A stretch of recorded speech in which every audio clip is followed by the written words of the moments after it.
আমাদের নবী হযরত মুহাম্মদ সাল্লাল্লাহু আলাইহি সাল্লামকে না সৃষ্টি করলে নাকি আল্লাহ তাআলা কোনো কিছু সৃষ্টি করতেন না, এটা কতটুকু সত্য? এরকম একটা হাদিস আছে, কিন্তু সেই হাদিসকে মুহাদ্দিসগণ, হাদিস বিশারদ, বিশ্লেষকগণ এই হাদিসকে জাল হাদিস হিসাবে চিহ্নিত করেছেন। এটি সনদ বিশুদ্ধতার সূত্রে বর্ণিত নয়।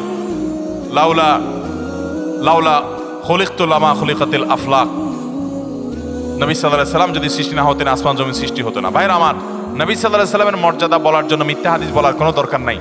আল্লাহ তাআলা তার নবী সাল্লাল্লাহু আলাইহি সাল্লামকে, তার হাবিবকে এমনি মর্যাদা দিয়েছেন, তার জন্য ভুয়া হাদিস বানানোর কোনো দরকার। তিনি সকল নবী রাসূলদের মধ্যে শ্রেষ্ঠ, তাকে আল্লাহ মেরাজে ডেকে নিয়ে সম্মানিত করেছেন, তাকে আল্লাহ তাআলা কিয়ামতের ময়দানে হাউজে কাউসার দান করবেন, তার শাফাআত হবে সবচেয়ে বড় শাফাআত, শাফাআতে কুবরা। তাকে আল্লাহ তাআলা কত মর্যাদা দিয়েছেন, অতএব ভুয়া ভিত্তিহীন হাদিস বলার দরকার নেই। বুখারীর হাদিসে আসছে, তিনি বলেছেন লা তুতরুনি কামা আতরাতিন নাসারা ইবনে মারইয়াম।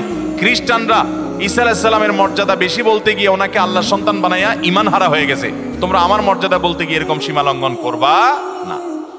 এরপরে প্রশ্ন হলো, মোজ ধোয়া পানি পান করলে নাকি হারাম হয়, আসলে হাদিসে এমন কিছু আছে কিনা?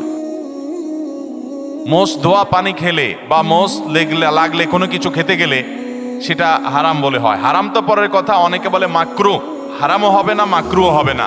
কারণ মোজ যদি থাকে আর পানি যদি আপনি খেতে যান তো একটু আধটু লাগবেই লাগবে, যত ছোট থাকুক একটু হইলেও লাগবে। এখন যদি বলেন যে না আমি লাগাবো না, তাহলে মোজ বড় রাখতে হবে অনেক, এবং সে মোজ কিছু একটা দিয়ে চিমটি দিয়ে ধরে মুঠায় ধরে তারপর খাইতে হবে। এছাড়া তো আমি কোনো উপায় দেখি না। কারণ যদি ছোট ছোট মোজ হয়, পানি খাবেন আর লাগবে না, তাহলে ঠোঁট ধরে উঠে রাখতে হবে।